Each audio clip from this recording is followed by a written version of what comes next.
모두가 궁금해하는 데이터 과학의 모든 것을 알려드립니다. 데이터에 미쳐있는 네 남자와 함께하는 데이터 이야기 데이터홀릭 지금 시작합니다. 오! 네, 저희 벌써 3회 녹음을 하게 됐습니다. 혹시나 또 이제 저희 방송 처음 들으시는 분이 계실 것 같으니까 저희 멤버 소개 간단하게 다시 한번 하고 시작하도록 하겠습니다. 일단 최 반장님. 네, 안녕하세요. 데이터홀릭에서 편집과 업로드를 담당하고 있습니다. 엑셀 무시하지만 엑셀이 최고야. 데이터홀릭 최 반장입니다. 반갑습니다. 반갑습니다. 이상한 자기소개를 준비하신 거 이렇게 길게 하시기로 했어요? 네, 그다음 박 박사님. 네, 업무 자동화랑 텍스트에 관련된 내용을 관심이 갖고 있는 박 박사라고 합니다. 반갑습니다. 반갑습니다. 네, 김 팀장님. 네, 안녕하세요. 데이터 분석으로 먹고 살고 있는 김 팀장이라고 합니다. 반갑습니다. 네, 반갑습니다. 네, 저는 기업에서 교육 기획하고 교육 진행하고 있는 조 과장입니다. 반갑습니다. 반갑습니다. 저희 굉장히 지난 1, 2회 방송 나간 다음에 뜨거운 관심을 받아서 뜨거웠죠. 네, 팟빵 구독자 수 무려 140. 네. 엄청 뜨거운데요? 그 뜨거운 거예요? 별로 안 뜨거운 것 같아가지고 지금 감이 없어서. 아니 그렇게 얘기하라고. 예. 100도에 끓으니까. 네. 예. 오늘 굉장히 방송이 험난할 것 같아요. 근본 없는 드립 좀 자제를 해주시고요. 네. 근데 저희가 구독 수가 140 정도인데 아주 감사한 댓글들을 많이 달아주셨어요. 아, 진짜요? 저희가 사실은 팟캐스트 처음 해본 사람이 많아가지고 하루에 12번씩 구독자가 늘어나는지 안 늘어나는지만 보고 있었거든요. 저는 그랬어요. 네, 그래요? 그랬는데 저는 실시간으로. 그래갖고 이분들의 이 홀릭을 막기 위해서 제가 댓글을 실시간으로 알려주기로 했습니다. 기다리고 있어요. 보통 코드로 하지 않아요? 그러니까요. 그렇죠. 그거를 이제 자동으로. 그래서 어쨌든 저희가 좀 댓글들이 있어가지고 여러분들께 한 2개만 소개해드리려고 하는데 다 소개해드리지 못해서 일단 죄송하고, 데이터 분석 입문하려는데 비전공자의 지인도 없어서 어려웠습니다. 담비 같은 팟캐스트네요. 데이터 분석을 어떻게 공부하고 실력을 쌓으며 인정받고 커리어를 만드는지 궁금합니다. 너무 소중한 팟캐스트 정말 감사합니다. 감사합니다. 저희가 가장 듣고 싶은 말 중에 하나였죠. 그렇죠. 네. 저희 이런 분들께 많이 도움을 드리려고 노력을 좀 하고 있죠. 그리고 학생분도 한 분 남겨주신 분이 있어요.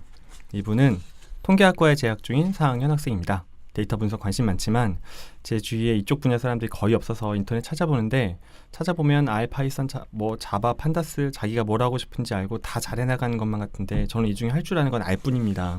근데 잘하는 것도 아니고 어떻게 준비해야 되는지 나만 모르는 것 같고 지쳐있던 와중에 듣게 됐습니다.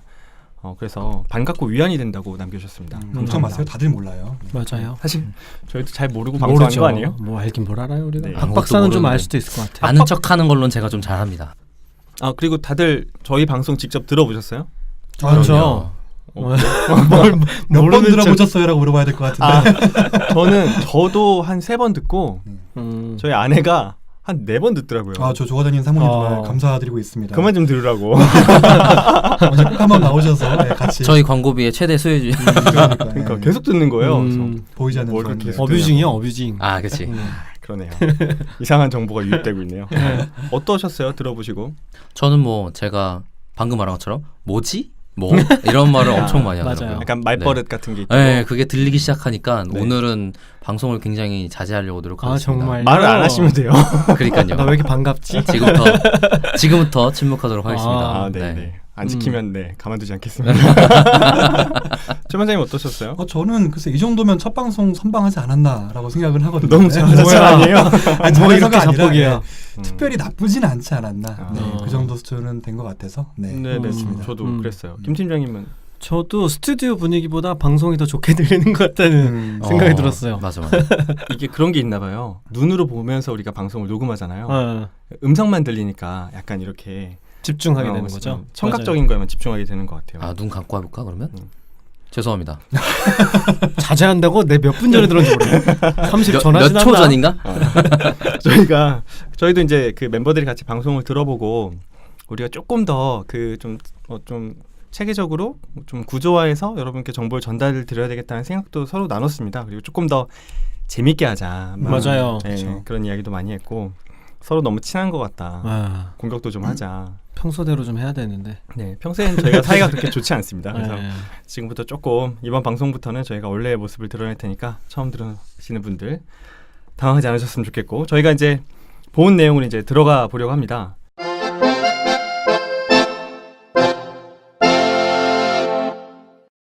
저희가 3회 데이터 교육 이야기 두 번째입니다. 네, 두 번째이고요. 저희가 데이터 교육에 대해서 조금 나눠서 내용을 다뤄보려고 해요. 그래서 저희가 데이터 분석을 공부하는 방법을 조금 나눠봤어요. 나중에 저희 사이트에 좀 올려드릴 텐데 첫 번째는 이제 교육기관입니다. 네, 교육기관에서 제공하는 프로그램들 그리고 두 번째는 이런 교육 말고 좀 대안적인 학습 방법이 될 수 있는 것들. 이건 저희가 다음 회에 좀 다뤄보기로 네. 합니다. 네. 그래서 교육기관에는 두 가지 정도가 있겠죠. 학교와 그리고 사설기관이 있을 텐데 학교는 당연히 대학교나 대학원 있을 거고요. 사설기관은 유료냐 국비냐 뭐 이 정도 있을 거고 조금 번외로 기업에 다니시는 분들은 아마 기업에서 제공하는 교육이 있을 거예요. 저희가 어떻게 시작할까 고민을 하다가 국비 교육 관련해서 또 저희 그 최 반장님 지인의 경험담을 좀 인터뷰를 받아왔습니다. 저희가 지난번에도 사연으로 시작을 했는데 이번에도 국비 지원 교육 수강을 했던 분의 경험담을 좀 다뤄보면서 저희가 이야기를 나눠보도록 하죠. 국비 지원을 받아보신 분 있나요? 저희 멤버 중에? 저도 받아봤어요. 그래요? 네. 저는 못 받아봤어요. 네, 전 사비 지원으로. 사비 지원으로? 예. 아, 네. 아니 저희 근데 방송을 본방을 막 시작이 앞서가지고 그냥 청취자분들께 그냥 한마디만 드리고 싶은 것이 그냥 저희가 무슨 어떤 기관을 뭐 깎아내리거나 아니면 오히려 반대로 뭐 홍보 광고를 하거나 이러려는 목적이 절대 아니거든요. 그래서 그냥 저런 기관을 수강한 사람은 저런 느낌이었구나 하나의 케이스를 좀 들으시면 하는 좀 소망이 있어가지고. 아, 네. 네네. 아주 중요한 부분이죠. 네. 저희가 평하긴 할 거예요. 아마 그렇죠. 본인들의 네. 느낌은 평하긴 할 텐데 저희가 특정 교육기관을 이렇게 손을 들어주거나 뭐 비하할 의도는 전혀 없습니다. 그렇죠. 저희가 느꼈던 그대로 저희도 학습자인 그런 경험을 네. 여러분께 드리려고 하는 거니까 그런 점은 미리 좀 양해를 그래서 여러분들 선택하실 때 도움이 되고자 하는 것이지. 네, 네, 네. 그렇습니다. 네, 사설 교육기관 담당자 여러분, 저희는 여러분을 굉장히 좋아합니다. 사랑해요. 진심이야 이건. 데이터 분석으로 밥 벌어먹는 우리 김 팀장님. 모두를 사랑해요. 네. 자, 저희가 그러면 국비 지원 교육을 받으셨던 수강생 분의 경험담을 들려드리도록 할게요. 저희가 몇 가지 질문을 드렸어요. 질문에 대해서 답변을 해주시는 그 내용을 바탕으로 진행을 해보겠습니다. 본인 인적사항 좀 말씀해달라고 부탁을 드렸습니다. 이분은 별명으로 불러달라고 하셔가지고 저는 웅키키라고 합니다. 33살의 신체와 정신이 건강한 청년입니다. 저는 제 사전 지식으로 무역을 전공했고요.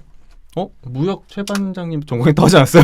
그래서 지인. 그렇구나. 학교진일 수도 있겠네. 어쨌든 무역을 전공하고 졸업 후에 사이버대학교에서 컴퓨터정보통신학과를 졸업했습니다. 근데 컴퓨터정보통신학과는 졸업장이 필요해서 공부를 열심히 하지 않았다. 이런 말씀을 좀 주셨어요. 코딩에 관해서는 전혀 아는 바가 없었다라고 하셨습니다. 그리고 현재 본인 목표는 전기와 통신을 이용해서 공장 및 플랜트 자동화 설비 제조업체 일하고 있는데 빅데이터 지식을 분야랑 접목시키려는 그런 노력을 하고 계신 것 같아요. 그러니까 이제 저는 이런 접근 되게 괜찮은 것 같아요. 그러니까 빅데이터 분석 방법론을 우리가 익히는 게 아니라 자기가 관심 있는 도메인에서 써먹기 위해서 배우는 거잖아요. 그렇죠. 네, 그렇게 하고 있고 이제 여기서부터 본론이 나옵니다. 네. 수강하신 과정의 명칭과 기관을 알려달라고 말씀을 드렸는데 네, 이분이 이제 어떤 교육 프로그램을 들었는지에 대해서 좀 다뤄보도록 할게요. 저희가 그 기관명은 좀 그 가상으로 하도록 하겠습니다. A모 기관에서 학원이라고 할게요. A모 학원에서 R과 파이썬을 활용한 빅데이터 머신러닝 전문가 양성 과정이라는 과목을 수강했습니다. 과정명이 엄청납니다. R과 파이썬을 활용해서 저는 이거 제목만 듣고도 어떤 스토리인지 알 것 같아요. 그래요? 걸을 수 있어요? 아유, 죄송합니다. 네. 자, 그래서 과정 구성 어떻게 되는지 보면 과목이 오라클, R, 파이썬, 하두베 이론과 실습 과정. 지금 박 박사님 한숨인데 왜 한숨 쉬셨어요? 듣기만 해도 깝깝하네요. 아, 네. 자, 일단 다 들어보고. 일단 조금만 더 들어볼게요. 아침 9시 반부터 저녁 6시 반까지 주 5일 6개월 동안 총 992시간을 학습을 하셨고 오후 9시 반까지는 강의실을 개방해줘서 나머지 공부도 하셨대요. 주 5일 6개월을 하루도 안 빠지고 교육과정이 운영된다는 얘기인 거죠? 그런 것 같아요. 네. 와 엄청나구나. 기본 정보 조금만 더 볼까요? 네네. 이게 수업료가 726만 5,400원. 그리고 국비 교육이기 때문에 전액 지원 받을 수 있고요.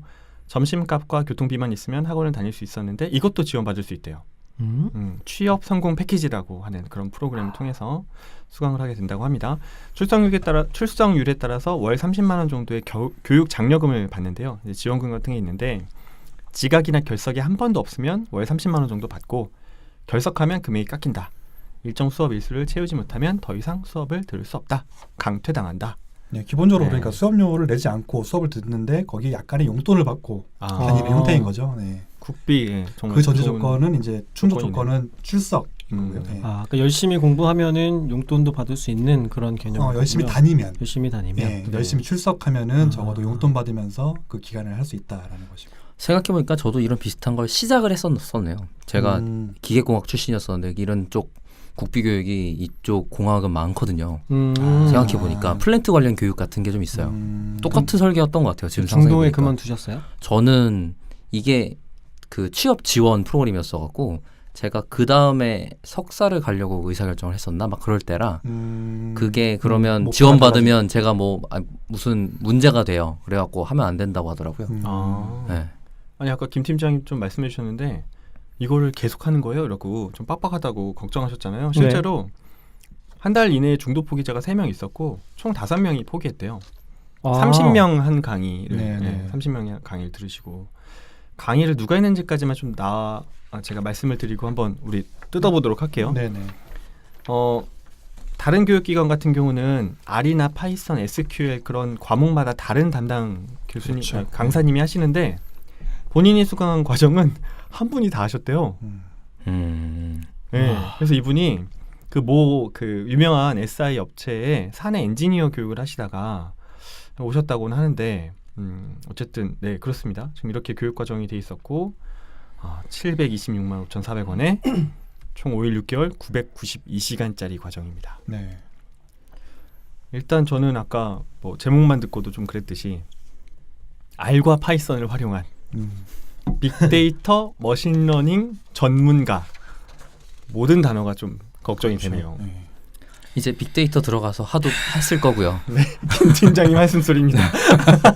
네, 그렇죠. 빅데이터 들어갔으니까 하도 했을 거고. 네. 그리고 말 그대로 데이터니까 데이터베이스도 했을 거고 여기서는 오라클 했네요. 그쵸. 네네. 네. 그리고 R과 파이썬을 활용한 게 머신러닝 하려고 파이썬 했고 R은 유명한 빅데이터의 단어에 막 연결됐으니까 R 했을 것 같아요. 그럼 R 배웠다 파이썬 배웠다 이렇게 했겠네요. 그러니까 말이에요. 지금 이때 제일 걱정되는 건 R이랑 파이썬 같이 배우면 너무 헷갈려요. 그러니까요.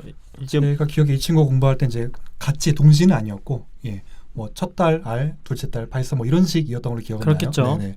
네. 동시에 R 파이썬을 동시 진행하지 않았었는데 어쨌든 그랬죠. 네. 근데 저희가 사실 아무것도 모르는 입장에서 보면 되게 매력적인 교육과정명 아니에요? 그럴 수 있죠. 네. 좋은 단어가 다 모여 있으니까요. 모른다 그러면 그럴 수 있죠. 네, 그러니까 저희가 보통 그런 문구들에 혹하잖아요. 네, 며칠 그렇죠. 만에 어느 정도까지 해드립니다. 전문가로 만들어드립니다. 실제로 교육 기간도 엄청나게 기니까 이분은 되게 기대감 갖고 했을 것 같아요. 그래서 지금 조금 더 보면 왜 이걸 이제 그 교육을 수강하게 됐는지에 대한 이유를 좀 써주셨어요. 굉장히 솔직하게 써주셔가지고 굉장히 재밌었는데 일단 교육을 들었을 때 본인이 미혼이었고 4년 동안 다닌 회사를 단지 일하기 싫고 쉬고 싶어서 무작정 그만뒀던 상태였대요. 그때 이제 최 반장님이 이미 교육을 모 교육과정 다른 데서 듣고 네. 계셨고 이런 교육 받아보는 게 어떠냐라고 추천해 주셨다고. 몹쓸형이죠. 네. 이 교육 과정을 추천해 주신 거예요? 이거 네네네 들어보고? 맞아요. 제가 꼭 집어서 이거를. 어떻게 아셨어요? 최 반장님은 이런 그 당시엔 이런 정보가 워낙 많이 제가 수집을 하고 있을 때였고요. 음. 네네 수집을 하고 있을 때였고 국비 지원이라는 게 너무 매력적이었던 것 같아요. 제가 추천할 당시에는. 네. 일단 교육비 너무 비싸요 본인 네, 얘기에는. 사설 그렇죠. 교육은 제가 받은 교육도 그렇고 너무 비싸다 보니까 국비 지원 그리고 커리큘럼 자체도 얼마나 예쁩니까 커리큘럼이. 네. 그렇죠. 그래가지고 사실 이거를 뭐 얼마나 잘 쓸모 있게 가르쳐 주냐라는 거랑은 별개로 6개월 동안 이런 공부를 하는 것에 노출될 수 있다. 그리고 같은 공부를 하는 사람들에게 모여 있다. 그쵸. 이것도 큰 좋은 환경 중에 하나이긴 한 것 같아요. 맞아요. 네. 네. 이분이 왜 교육과정 선택했는지 아직 말씀해 주신 거 되게 재밌어요. 신문 기사에서 세계에서 제일 섹시한 직업 1위가 빅데이터 분석가라는 글을 봤대요. 그래서 그죠. 나도 섹시해질 수 있겠다 싶어서 교육을 신청했다고. 지금 여기에 섹시한 사람 많죠. 아주 섹시합니다. 엄청 흘러요. 눈에 안 보인다고 막말하고 있네요. 우리 영상 나갔습니다. 다른 멤버랑 우겨야 그거 되겠네요. 나 아니에요. 네, 딴 사람입니다. 그래서 왜 과정 선택했냐고 결정적인 이유는 뭐 앞에 뭐 섹시해질 수 있다는 건 좀 농담이신 것 같고 백수였는데 주 5일을 아침부터 밤까지 나가 있으면 집에서 얘가 뭐라도 하나 보다라 인상을 줄 수 있었대요. 굉장히 현실적이네요. 전시행정 같은 거죠. 전시행정 네. 같은 거. 그리고 전액 국비 지원이 엄청난 메리트였고 그렇죠. 취업 연계 프로그램이 있었대요. 이게 학원 경쟁률이 5대1까지 올라갔다 하더라고요. 네. 맞아요. 지원 받아요. 선별해가지고 선정되신 분들이 네. 참여하시는 거군요. 제 기억 이제 이 친구가 처음에 이걸 시작할 때 기억이 나는 것이 면접을 2번인가를 봤어요. 마치 입사 면접 진짜요? 하듯이 와. 이력서 같은 걸 써가지고 내가지고 면접을 2번인가 보고 그리고 이제 본인도 면접을 갔다 와서 느꼈던 거는 가장 체크하는 1순위는 성실도 끝까지 네, 하느냐. 끝까지 할 수 있는 사람인가라는 거를 그 사람의 전공자, 비전공자, 전공자면 뭘 배웠고 이런 것들이 아니라 그런 것보다는 오히려 좀 더 정말 과정을 끝까지 클래스 사람들한테 피해주지 않고 할 수 있는 사람인가를 많이 보는 것 같다라고 하더라고요. 중요하겠네요. 학원에서 국비 지원을 받을 때 수료 한 사람 수로 받아요. 그게 곧 KPI가 되는 네. 거죠. 그래서 학원의 KPI는 이 학생이 완료되어서 그 완료된 사람 숫자에 카운트할 수 있느냐가 중요한 일인 거죠. 뒷얘기 벌써 나오나요? 아니 환경이 그렇다는 거죠. 네, 네. 혹시 저희가 다 회사원 뭐 그래가지고 KPI라는 말이 조금 어색한 분들께 해석을 굳이 드리자면 코리아 파워. 예. 인스티튜션. 예. 화날 뻔했네요. 핵심 성과 지표라고 네네. 핵심 성과 키 퍼포먼스 지표. 인덱스 뭐 이렇게 이야기를 제가 합니다. 잘못 알고 있었네요. 네. 그러니까 이게 얼마나 성공적인지를 지표화해 놓은 것들. 좀 많은 그게 분들이 의미하는 힘들어가지고 거죠. 코리아 파워인 줄 알았더니 네. 알겠습니다. 이러실 거예요? 우리 이런 방송 말한 게 녹음한 지 아니었나요? 몇 분 됐다고. 네. 시간은 많이 됐어요. 아까 왜 너도요. 제 생각에는 여기까지 하고 구독수가 엄청 떨어질 것 같아요. 자, 그래서 네. 그래서 아까 취업 연계 프로그램도 있다고 했는데 상공회의소랑 연계된 취업 프로그램도 있었고 학원에서 이력서에 넣을 증명사진을 무료로 찍어준다든지 오. 자소서를 첨삭시켜주는 선생님도 있었대요. 와. 근데 여기서 뭐냐면 학원이 기업과 학생을 직접적으로 연결시켜준 사례는 못 봤다. 그러니까 주변적인 것들은 도와주는 게 있는데. 네. 그러니까 이제 이 국비 교육 프로그램을 만든 사람도 고민을 굉장히 많이 한 것 같아요. 일단 프로그램도 어떻게든 뭔가를 많이 컨텐츠를 넣으려고 했고 그렇죠. 허투루 만들진 않죠 절대. 네. 끝나고 나서 이제 취업을 어떻게든 도와주려고 노력을 하신 것 같은데 이 자소서 첨삭 선생님들은 데이터 분석을 할 줄 아는 분들이겠죠? 아니죠. 그 자소서를 잘 해주시는 분들인 거죠. 아, 데이터 분석은 모르지만 자소서는 잘 쓰는 분들. 왜냐하면 데이터 분석을 할 줄 아는 자소서 첨삭을 가능한 사람만 희귀하게 만들어서 운영할 수 없잖아요. 그러네요. 그분이 거기서 일을 하기는 조금 네. 그래요. 그렇죠. 네. 그래서 이분께 이제 물어본 거예요. 우리가 또 관심 있는 건 이거잖아요. 교육 프로그램도 관심이 있는데 교육 받고 나면 뭐 어떻게 되냐. 그렇죠. 그 이유. 본인은 교육 이후에 어떻게 됐는지를 들어보니까 한 달 정도 취업 준비를 거쳐서 아주 운 좋게 빅데이터를 기반으로 산업 분석을 하는 회사에 취직을 하셨대요. 되게 잘 된 거예요. 그죠? 네. 산업 분석. 근데 분석가로 취업한 건 아니고 빅데이터 분석을 활용한 서비스 기획 직무로 입사했대요. 왜 그러냐? 본인이 수업을 잘 못 따라간 학생이었고 데이터 분석가 직무에 수학과, 통계학과, 컴공과 출신 학생들과 경쟁하는데 난 답이 없겠구나. 그래서 기획 파트를 지원했다라고 합니다. 아, 본인이 지원을 그렇게 하셨다는 거군요. 그렇죠. 빅데이터 기업에 분석가로 지원한 게 아니라 기획 파트에 지원을 했다. 지원을 왜냐면 했다. 다른 곳에서 안 됐으니까. 그랬던 히스토리가 실제로 있었군요. 지금 33살 남자이거든요. 네. 그리고 이 분야에선 신입인 거고 이 과정을 이제 그런 걸 상상하시면서 좀 들으시면 좋을 것 같아요. 네. 근데 갑자기 숨이 턱 막혔어요. 33살 신입이라고 생각하니까. 그렇죠. 그러네요. 이 분야 신입인 거죠. 네. 그러니까 제가 지금 이제 이직을 하는 타이밍에서 다시 그걸 돌려서 생각을 해보니까 그렇죠. 네. 네. 새로운 분야에 네. 그렇죠. 아, 나 와, 그래도 그럼 쉽지 이분은 않겠네. 이런 굉장히 생각이 드네요. 굉장히 절실하셨겠네요. 그렇죠. 네. 근데 또 1년 만에 그만두셨어요 회사를. 음. 그랬다고 하시더라고요. 네. 어떻게 아, 회사 1년 만에 그만두셨는지는 그만두셨다. 뒤쪽에서 뭐 상세한 이유가 나오진 않는데 어쨌든 그랬다고 합니다. 교육을 통해서 좋은 점도 있대요. 뭐가 변하게 됐는지 여쭤보니까 세상을 바라보는 눈이 좀 바뀌었대요. 이제 내가 이런 데서 이렇게 데이터를 축적하면 나중에 이런 걸 할 수 있겠네라고 이렇게 사고 방식이 좀 바뀌었다고 하고 지금은 그 회사를 다니고 싶지 않지만 항상 빅데이터 관련 뉴스를 보고 어떻게 접목할 수 없을까 이런 걸 고민하신다고 합니다. 그리고 조금 이제 안타까운 이야기들이 나오는데 본인 취업에 이 프로그램이 얼마나 도움됐냐라는 질문을 드렸더니 도움이 되긴 했지만 미약한 수준이라는 거예요. 예시를 들어주셨는데 워드 프로세스 따면 컴퓨터 버튼을 킬 줄 아는구나 싶은 정도 수준이라는 거예요. 아, 자격증. 네. 네. 근데 지금 여기서 굉장히 중요한 이야기가 나와요. 청취자분들은 좀 들어주셨으면 좋겠는데 회사에서는 빅데이터 학원을 굉장히 무시한대요. 기존의 분석가분들이 무시하시겠죠. 6개월 가지고 뭘 얼마나 배울 수 있냐라는 인식이 굉장히 강하대요. 이 부분은 좀 어떻게 생각하세요? 저 같은 경우에는 이제 빠른 학원 출신인데 빠른 학원. 좋은데요, 이거? 네, 괜찮네요. 거기에서도 이제 마지막에 이제 취업 관련 컨설팅을 해주세요. 인사를 오랫동안 하신 분께서 뭐 자소 특강이니 뭐니 많이 해주시는데 네. 이제 그분께서 본인의 저희보다 앞기수의 친구들을 여태껏 취업시켜 봤더니 이제 기업 입장에서 그런 얘기들을 한다고 하더라고요. 그 과정을 이제 저는 이제 국비전이 아니라 이제 본인 돈 내고 한 건데 그 과정을 본인 돈 내고 다 때려치우고 과정을 수강한 그 자체만으로도 기업에서 높게 산다. 아 일단 자세만으로도 미안한 얘기지만 너희들의 실력을 크게 높이 사지 않는다. 음. 예, 그냥 그 애티튜드를 높이 산다라는 얘기들을 하더라고요. 그러니까 어떻게 보면 좋게 들리기도 하다가 어떻게 보면 좀 씁쓸하기도 했거든요. 네, 근데 그거 되게 좀 아이러니한 것 같아요. 그쵸, 데이터 아이러니하죠. 분석가 직무는 스킬풀한 사람을 뽑는 거잖아요. 근데 거꾸로 태도를 보고 그 정도면 괜찮아라고 뽑는다는 것 자체도 좀 제 생각에는 분석가를 채용할 준비가 안 된 회사 같은데요.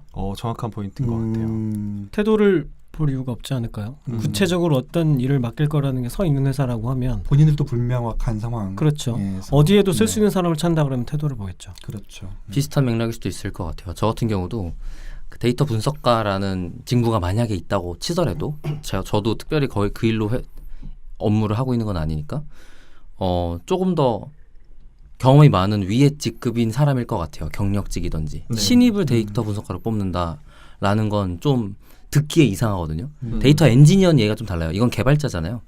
데이터 엔지니어는 얘기가 좀 다른데 데이터 분석가라는 건 도메인 날리지가 좀 다시 한번 그 각각의 그 분야에 대한 네, 분야나 산업적인 지식에 대해서 좀 더 전문적이나 경험치를 가지고 있는 상태에서 그거를 데이터를 기반하여 의사결정하든지 판단하든지 커뮤니케이션 하든지 이런 사람일 텐데 그게 신입인 사람은 데이터를 다룰 수 있는 코딩 스킬 뭐 이런 것들을 가지고 있는 사람일 수는 있어도 도메인 지식이 충분한 사람일 거라고 보기는 너무 어려운 거죠.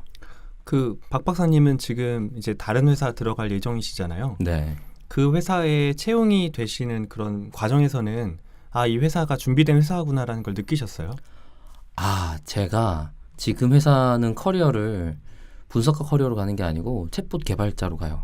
조금 다르구나. 네. 그래서 이 분석으로 제가 취업문을 두린 데도 있는데 여러 군데 중에 면접은 굉장히 제가 열심히 잘 보고 잘 된 데도 있고 그렇기는 한데 뭘 많이 보게 되냐면 얘네가 분석가를 왜 뽑지? 왜 사람을 늘리지? 그 다음에 어떤 조직으로 생각하고 있어서 사람을 뽑는 거지? 포지션이. 네. 그런 걸 고민하게 되더라고요. 그러니까 대표적으로 제가 어떻게 다뤄야 될지 모를 때가 가장 많이 너 와서 뭐라도 해봐. 같이 되는 것 같아요. 그러면 제 입장에선 경험이 좀 생겼으니까 걱정이 되는 거죠. 뭐 하라는 거지? 그렇죠. 그럴 수 있겠네요. 저는 내 청취자분들께서 오해를 하지 않으셨으면 좋겠는 것이 빅데이터 학원 굉장히 무시할 수도 있는데 모든 경우에 다 그렇다는 것이 아니라 그 학원의 퀄리티를 무시한다는 게 아니라 그 사람의 커리어에서 오로지 그 분야 일은 그거밖에 없는 거예요. 그 사람의 이력서 33살의 이력서인데 빅데이터, 데이터 분석 관련 커리어라고는 오로지 그 6개월 학원 수강밖에 없는 거예요. 아, 그런 상황이라면 무시한다는 거죠. 네. 요거 좋은 맥락의 그러네요. 지적인 것 그 같아요. 6개월만으로 인생 역전되지 않는다는 네, 거죠. 예를 네. 들면 영업을 한 7년 했어요. 그다음 데이터 분석 한 6개월 좀 해봤어요. 그럼 좀 얘기가 다를 수 있어요. 그러겠네요. 그렇죠. 그 사람이 영업직으로 지원할 때와 데이터 분석 직군으로 지원할 때와 완전 다른 거죠. 네. 거기다가 이제 영업할 때 어떤 애티튜드를 했는가 뭐 그렇죠. 이런 게 좀 도움이 될 것 같아요. 그 뭔가 직관과 경험과 카톡에 쌓여 있는 1000명의 고객 명단을 갖고 영업을 했는가? 그렇죠. 네. 네. 아니면 진짜 내가 고객 관리 데이터를 잘 분석을 분석하면서 해가지고 작업을 타겟팅하면서 하는가? 하는가? 근데 되게 그거를 좋은 포인트예요. 어떤 도구를 썼는지는 별로 중요한 것 같지 않고 그런 마인드와 그렇게 하고자 하는 노력들을 경험적으로 잘 갖고 있는 사람인가 이런 게 더 오히려 6개월짜리 학원 경력이 있음 이게 아니라 내 인생은 그것과 함께 했음 같은 걸로 바꿀 수 있는 경험이 되는 거죠. 자, 그럼 조금 정리해 보면 네. 이런 교육 프로그램만으로는 예를 들면 취업에 그렇게 도움이 되진 않지만 일정의 경험과 결합이 된다면 그래도 꽤 가점을 받을 만한 혹은 좀 매력적인 인재가 될 수 있다라고 이렇게 정리해도 될까요? 괜찮을 것 같아요. 지금 이분도 세상을 바라보는 눈이 바뀌게 됨이라는 부분이 되게 저도 와닿는 포인트란 말이에요. 그런 생각과 사고방식의 형태로 살고 있는 상태가 되는 게 좀 뭐라 그래야 돼? 좋은 점이랄까요? 그게 이 메리트가 되겠죠. 그럼 우리가 이런 얘기 해볼 수 있을 것 같아요. 모두가 경력직이 될 수 없잖아요. 아 그렇죠. 예, 다 경력직 뽑으면 신입은 누가 뽑나 이런 얘기도 있는데 요새 맞아요, 그렇죠. 맞아요. 그렇죠. 다들 처음에 커리어를 데이터 분석으로 시작하고 싶은데 저희 방송을 듣고 그러면 내가 데이터 분석은 아예 내려놓고 일단 어디든 취업해서 뭔가 경험을 쌓고 나서 그 다음에 데이터 분석 전문가가 돼야 되나 이런 생각을 할 수도 있을 것 같아요. 좋은 사례, 베스트 사례 같은 거 하나만 소개를 좀 드리면 최근에 있었던 NC소프트 게임사 이거 말하면 안 되나요? 아니요, 괜찮아요. 아, 좋은 네. 얘기 하시려고 하는 거 아니에요? 맞아요. 그쪽 양이지 데리고 와가지고 싫은데 제가 좀 여기 말고 여기 말고 최 반장님 저기 두산팬이어가지고 이제 그쪽에 게임 데이터 쪽 하고 있는 팀이 있는데 거기에 이번에 신입을 뽑을 때 정확하게는 인턴을 뽑을 때 그 뭐죠? 빅 콘테스트라고 하는 분석 경진 대회가 있어요. 거기 우수 수상자를 채용해서 짧은 기간 안에 좋은 성과가 났다고 홍보를 저도 그 해주시더라고요. 소식 들었어요. 네, 그러니까 아마 신입을 뽑는다고 한다면 그런 식의 그 회사 경력의 경력직이 아니라 자기가 이거를 공부하고 역량이 있음 혹은 아니면 관심을 가지고 노력을 하고 있음을 보여줄 수 있는 학생에서 할 수 있는 활동들도 도움이 많이 될 것 같아요. 그리고 이분이 하나 더 현실적인 부분을 지적해 주신 게 있는데 R이나 파이썬을 공부해도 막상 회사에서 분석에 다른 언어를 쓰는 경우가 많대요. 그리고 파이썬은 그나마 좋은 상황인데 R은 호불호가 강하대요. 분석팀 부장님의 선호도에 따라서 차이가 많이 난다고. 학원 동기 중에 R이랑 파이썬 엄청 공부해서 취직했는데 막상 가보니까 스칼라라는 언어를 쓰고 있는 곳도 있었다. 이건 엔지니어 쪽으로 가셨을 가능성이 크네요. 그러네요. 딱 봐도. 네. 그리고 뭐 이게 저도 이제 HR이라는 좀 인사 쪽 직무를 하고 있는데 요즘에는 상황이 좀 나아졌는데 이전만 해도 굉장히 좋지 않은 상황이었어요. 어떤 이야기를 드리려고 하는 거냐면 채용을 저희가 하잖아요. 근데 데이터 사이언스, AI 이 분야가 정말 새롭게 등장한 거예요. 근데 채용 공고는 HR 담당자가 된단 말이에요. 인사 담당자가. 그죠, 네. 그죠. 여기서 이제 웃기는 상황이 발생하는 거예요. 자, 우리가 사람을 뽑고 싶어요. 데이터 분석을 하는 사람 뽑고 싶어요. 근데 텐서플로우라는 딥러닝 프레임워크가 엄청 난리래요. 네. 막 이거 편집하지 마세요. 너무 웃겼어.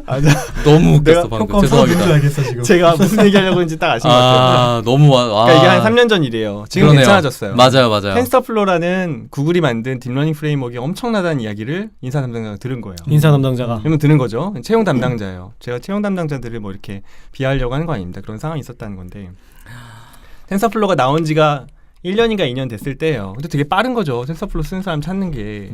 근데 이제 이분이 저도 이거 뭐 이렇게 만들어낸 이야기인지도 몰라요.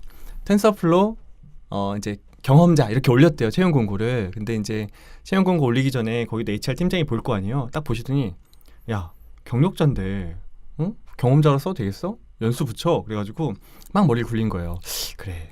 어느 정도 경력자려면 한 5년 붙여야 되겠지? 그래서 텐서플로 나온 지 2년 만에 텐서플로 5년 경험자 이렇게 구한다고 된 거예요. 그치. 그런 거 많았죠. 맞아요. 그래서 그게 이런 비슷한 사례 때문에 난리가 났어요. 그래서 저기 가면 안 된다. 맞아요. 부끄러워. 네. 구직 하시는 분들 입장에서 JD가 되게 회사를 평가하는 굉장한 지표 중에 하나예요. JD라고 하신 건 잡 디스크립션이라고 하신 거죠? 네, 그래서 직무기술서. 네, 직무기술서 채용 공고라고 보면 좋을 것 같죠. 네. 이 방송을 만약에 기업 채용 담당자분들이 듣고 계시다면 어떤 공고로 뽑느냐가 들어오는 분석가분들의 퀄리티, 그러니까 역량도 좌우한다. 엄마 아빠 결혼한 지 10년 됐는데 내가 15살 뭐 이런 거.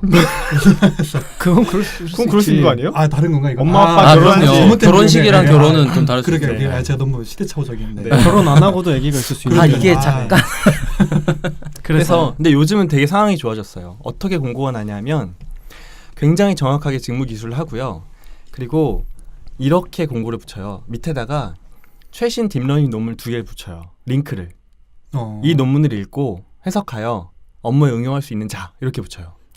쉽다. 리뷰를 해오게. 엄청나게 쉽다. 걸러지는 거예요. 이해하기 진짜 쉽다. 이해하기 진짜 쉽죠. 되게 타겟팅이 명확해진 그럼 거네요. 그 지원서를 받는 쪽에서는 그걸 심사할 수 있나요 그러면? 그렇죠. 심사할 수 있죠. 그러니까 이제 현직에 계신 내부적으로는 분들이 조직이 있으니까. 네. 현업 조직에다가. 네. 그리고 실제로 그분들이 가서 한 일이 그런 게 좀 많거든요. 네, 최신 논문들을 계속해서 연구 동향을 파악해가지고 기술을 적용하는 거예요. 그러면 제가 안타까운 이야기지만 이분 같으면 지원 안 성공할 수 하시겠죠. 없어요. 지원을 아예 안 하시겠죠. 지원 안 하시겠죠. 네네. 왜냐하면 이분은 논문 리뷰하는 법, 네. 내가 그 가고 싶은 도메인에 적용하는 법을 전혀 모르시는 거죠. 일단. 네. 그러니까 아마 그 회사는 본인들이 원하는 사람을 딱 찾겠죠. 그렇죠. 네. 그리고 헛걸음 안 하게 만들어 주는 것이고. 오히려 맞아요. 그렇죠. 서로가 네. 네, 서로가 효율적으로 일하는 거죠. 점점 좋은 쪽으로 바뀌어 나가고 있는 추세입니다.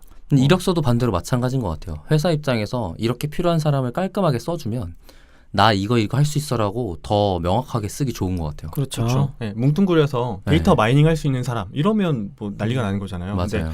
아주 특정해가지고 뭐 텍스트 마이닝을 할 수 있는 사람 이런 식으로 적어준다든지 아니면 뭐 영상 처리, 이미지 처리 할 수 있는 사람 이렇게 적어준다든지 아주 세분화되면 세분화될수록 좋은 분들도 많이 가고 공부하시는 분들도 목표 잡기 되게 쉬운 것 같아요. 그렇죠. 네. 그 언어 특성 얘기 나온 김에 좀 더 해보죠. 어떤 언어를 익혔는지가 취업에 어떤 영향을 미치는가 이런 일단 R이나 파이썬 이야기를 하셨는데 R이 호불호가 강하다고 표현해 주셨어요. 그건 저도 그렇게 느껴요. 저도 그렇게 느끼고 있어요. 현업에서 그렇게 느끼세요? 네. 근데 두 분 다 R 하시잖아요. 네. 이분은 강의를 하시는 분이니까 사실 중요하지 않은 것 같고요. 저 같은 경우는 어쩌다 보니 제가 그걸 좋아하게 돼서 붙잡고 있는 케이스에 가까워서 네네네. 저는 제 주변에 저랑 같이 R로 업무를 한 사람은 본 적이 없는 것 같아요. 다른 회사에서 일하는 사람들은 봤죠. 근데 굳이 계속 R을 하세요? 저한테 생산성이 제일 좋으니까요. 이미 이만큼 공부해놔서. 네. 일단은 제가 느끼는 바로는 R은 뭐 파이썬과 같은 그런 일반 범용 개발 언어랑 좀 특성이 다르잖아요. 애초에 통계학과를 중심으로 커져나간 그런 툴이기 때문에 일반 개발자분들이 보시기에는 조금 생소한 특성들이 있어요. 다른 언어에 비해서. 그러니까 아무래도 회사들 중에는 개발자를 고용하고 있는 곳들이 훨씬 많을 테고 분석가보다는 그럼 그분들이 느끼기에 R은 불편할 수 있죠. 그러면 굳이 왜 특징이 굉장히 좀 유별난 R이라는 툴을 쓰느냐 이렇게 불만을 가질 수 있는 거죠. 네, 근데 제가 양쪽 언어를 다 경험해본 바로는 데이터 분석만을 한다고 하면 R이 더 편리한 측면들이 있거든요. 네. 그 외에 더 많은 작업들을 한다 그러면 뭐 특성에 따라 파이썬이 편리할 수는 있지만 저는 데이터 분석가로서의 포지션을 계속 갖고 있기 때문에 R을 선호하고 있는 것 같아요. 전 이게 좀 느껴지는 게 저는 이제 기업에서 교육을 담당하니까 사회교육들이 어떤 게 있는지 트렌드를 보거든요. 작년 중순까지만 해도 파이썬 교육이 어마어마하게 많이 생겼어요. 맞아요. R 교육을 찾아볼 수가 없었는데 균형이 조금씩 맞춰지고 있어요. 그러니까 저도- 이분들 느끼시는 것 같아요. 네, 그죠? 저도 저한테 파이썬 교육 해달라는 요청이 작년에 굉장히 많이 있었는데 올해로 넘어오고서부터는 오히려 예전에 파이썬 요청하시는 분들 다시 R을 요청하는 사람들이 늘어나고 있어요. 네, 그러니까 아마 목적성이 좀 조직들이 구체적으로 뭐가 필요한지 목적성이 좀 분명해지면서 맞는 것들을 찾아 나가는 그런 과정에 있는 것 같아요. 그리고 성숙한 기업은 보통 이렇게 써요. R 또는 파이썬을 쓸 수 있는 사람. 그러니까 특정하진 않는 것 같아요. 그죠. 조금 성숙한 기업들은 그래요. 그래도 들어가면 어떤 한 언어만 쓰지 않나요 보통은? 그게 어떻게 되냐면 이쪽을 하나 저쪽을 하나 이제 회사에서 다루게 되면 적응해서 할 수 있어요. 어느 한쪽이라도 그나마 좀 어느 수준 이상 되면 당장 저만 하더라도 제가 쓰는 코드 중에 R 코드를 읽어서 제가 해석해서 쓰는 것보다 파이썬이 워낙 더 소스가 많으니까 파이썬 코드를 보고 제가 R로 짜서 쓰는 경우가 훨씬 많죠. 근데 이제 저는 그래도 R만 공부한 사용한 시간이 그래도 조금 더 되니까 이게 익숙하게 되는 거고, 이제 들어온 사람들에게도 그게 될 거야라는 기대감을 갖고 하는 경우도 많아요. 그러니까 위에 말씀하신 대로 그 팀장님 호불호에 따라 갈린다라는 게 그것도 어쩔 수 없어요. 왜냐하면 그 같이 업무 코드 공유를 하면서 업무를 해야 되는데 이거를 다 언어 환경에서 일을 할 수는 없잖아요. 여러 언어를 같이 사용하는 환경에서 일하기는 더 어려운. 계속 개발해 왔던 것들이 있을 텐데. 네, 더 어려운 일이란 말이에요. 그래서 저도 파이썬으로만 업무했던 회사가 있었고 지난 회사에서도 R이랑 파이썬을 같이 썼고 그런 식이죠. 아마 이제 가는 회사도 파이썬이 더 메인일 거는 같아요. 그리고 이제 분석 기본기가 갖춰지고 나면은 어떤 언어를 쓰는 정말 부수적인 거거든요. 그러니까 예를 들어 사스로 분석을 잘하던 분이 뭐 R을 익혀서는 못 쓸 거냐면 그렇지 않거든요. R 쓰던 사람이 파이썬 쓰는 것도 마찬가지고 반대로 파이썬 쓰는 사람이 R을 쓰는 것도 마찬가지고. 네, 그리고 그거는 언제든지 유연하게 바뀔 수 있는 거고 언어라는 건 유행이 있기 때문에 네네. 지금이야 뭐 파이썬 이렇게 각광받고 있지만 얼마나 갈지는 아무도 모르잖아요. 그렇죠. 그렇죠. 네. 그리고 그걸 변화하는 거를 자연스러운 현상으로 받아들이는 게 더 맞는 사고방식인 것 같아요. 선입견이 좀 다른 언어를 잡을 때 어렵게 만드는 그런 요소일 것 같아요. 내가 이 언어를 공부한 것 때문에 이렇게만 알고 있는데 다른 언어를 봤더니 그런 게 없어. 그러면은 그 언어는 이상한 거야. 이렇게 생각하시는 분들이 가끔 계세요. 전부 다 그런 건 아니지만 우리가 나중에 R하고 파이썬 비교하는 건 또 따로 자세하게 다룰 그럼 수 있을 배틀 것 같아요. 붙어야죠. 그쵸. 알파, 파이썬파 네, 해가지고 그러니까, 예, 파워 BI파 이런 것도 좋고 라이브로네. 엑셀파. PT이게. 쭉 들어간 거네. 초반장님은 엑셀파라고. 아, 엑셀 최고죠. 네, 엑셀로 라면도 끓여 드신다고. 아, 그럼 네. 아직 안 드셔보셨어요? 그게 진짜 맛있어요. 네. 저는 R로 짜파게티. 구독자 수 급감하는 소리가 들리는 것 같은데. 잠깐만 끄지 마세요, 여러분. 조금만 들어보세요. 다시 교육 얘기 할 거예요. 자, 그러면 언어 얘기. 다시 교육 얘기로 들어오죠. 네네네네. 네, 교육 얘기하다 뭐 자연스럽게 분파가 되는 것 같아요. 이야기가. 그렇죠. 빠질 수는 없으니까. 조금만 다시 이제 돌아오면 네. 저희가 처음에 교육 기관에 대해서 이제 교육을 학교, 사설 교육 그리고 기업 교육 이렇게 나눠서 다룬다고 말씀을 드렸고, 예, 감사하게도 저희한테 인터뷰를 응해주신 분을 분의 경험담을 바탕으로 국비 교육에 대해서 이야기를 좀 나눠봤는데, 나머지 이제 우리가 유료 교육 그리고 대학원 교육, 기업 내부 교육들도 조금씩만 한번 다뤄보려고 해요. 그런데 조금씩 우리가 다룬 다음에 혹시 청취자분들께서 좀 더 깊게 다뤄줬으면 좋겠다는 의견이 있으면 뭐 따로 떼서 좀 다룰 수 있는 기회가 있을 것 같습니다.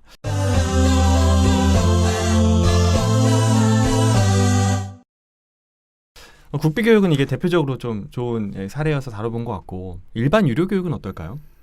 최 반장님. 네.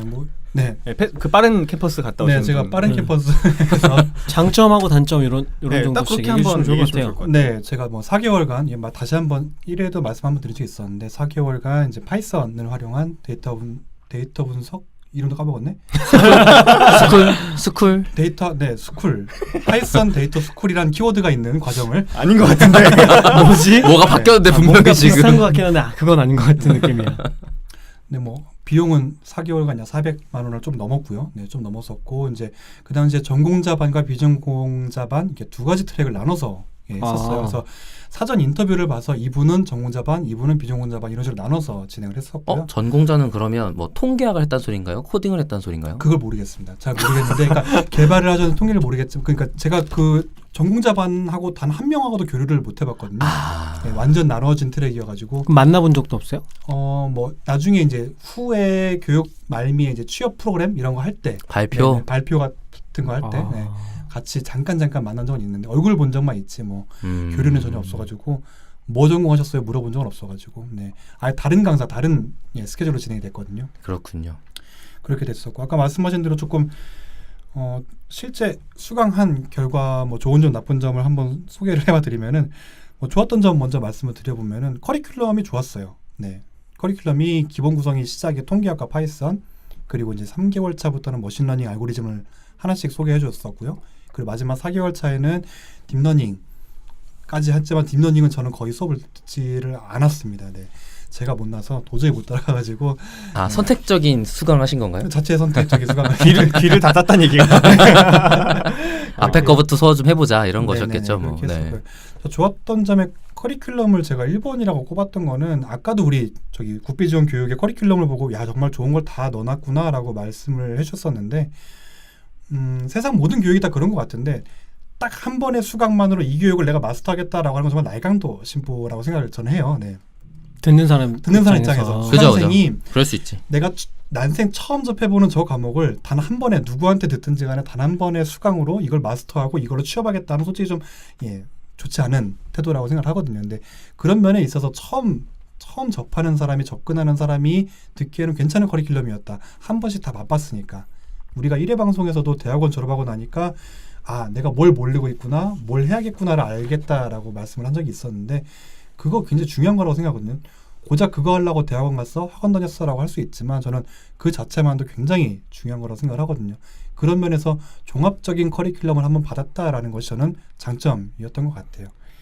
장점의 두 번째는 또 하나 이제 사람이었어요. 실제로 저희 클래스 30명 정도의 친구들하고 같이 이제 4개월간 정말 동거동락하면서 했던 좋은 기억이 있어가지고 지금도 종종 만나고 이제 교류를 이어가고 있는데 그뿐만 아니라 이제 관심 갖고 시작하다 보니까 주변에 지금 저희 방송하시는 여러분들도 마찬가지고 사람을 계속 만날 일이 생기더라고요. 이 분야에 한번 발을 들이다 보니까.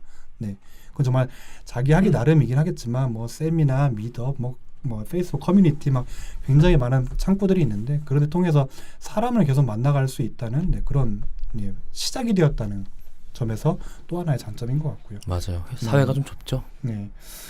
그리고 장점은 여기까지 이 정도만 얘기하면 될 것 같아요. 좀 아쉬웠던 점. 아쉬웠던 점은 장점의 첫 번째였던 장점의 아쉬운 점은 똑같이 커리큘럼이 또 아쉬웠어요. 장점이기도 하면서 이것은 단점. 굉장히 큰 양날의 칼인 것 같아요. 4개월 만에 한 사람의 뇌에다 퍼볼 수 있는 지식이 아니더라고요. 그러니까. 네. 제가 무슨 공각기동대에서 USB 꽂아서 이렇게 막 지식을 넣는 뭐 이런 식이 아닌 이상해야. 보통 그렇게 하지 않아요? 저만 그렇게 안 하나요? 왜 그렇게 안 해줬지 나를? USB가요? 난 USB 와이파이인데. 지참이었나? 와이파이야? 뭐 업그레이드 언제 했어? 자 그래서 어쨌든 저는 커리큘럼이 그래서 장점이자 돌이켜 생각해 보니 이제 교육 끝난 지 1, 2년 지난 시점에서 돌이켜 보니 커리큘럼이 장점이자 단점으로 다가왔었어요. 그리고 또 하나 아쉬운 점은 사설 교육임에도 불구하고 사전 인터뷰를 봤거든요. 우리 교육에 그죠. 들어올 수 있는 사람인가 아닌가를 인터뷰를 했었어요. 그리고 아까 말씀드린 대로 이 사람이 어느 트랙으로 가야 적합한가를 했는데 마치 저희 부모님한테 나를 왜 낳았어요? 라고 말하는 것 같지만 나를 왜 과정을 듣게 했을까가 되게 아쉬웠어요. 네, 당신은 이 과정에 적합하지 않습니다라고 할 수준이었거든요. 제가. 그 문제지를 테스트를 봤어요. 퀴즈를. 네. 스타벅스 퀴즈도 덕이었나? 보는구나. 퀴즈를 봤어요. 어떤 내용 기억하세요? 어떤 내용인지? 미적분 기초 하고 그리고 뭐 어떤 데이터 분석에 대한 간단한 지식들 그리고 코드에 대한 기초 지식 같은 거를 한 A4 한 세 장, 두세 장 정도를 봤어요. 와. 간단한 정말 저는 간단한 건데 그 문제 수를 정확히 기억 안 나는데 한 문제도 채 못 풀었거든요. 네. 한 문제 채 못 풀으셨다. 그래서 네네네네. 비전공자 반으로 간 거 아니에요? 네네네, 그렇죠. 근데 아. 죄송한데 그냥 저 같은 경우에는 만약에 그런 퀴즈와 인터뷰를 봤다면은 이 과정을 들으시기엔 무리이십니다라고 말할 수준이 아니었나 싶거든요. 혹시 그게 탈락해서 교육과정을 못 들어간 사람도 있나요? 모르겠습니다. 그건 알 수는 없고. 모르겠습니다. 그러면 그때로 다시 돌아가시면 네. 안 들으실 거예요? 네.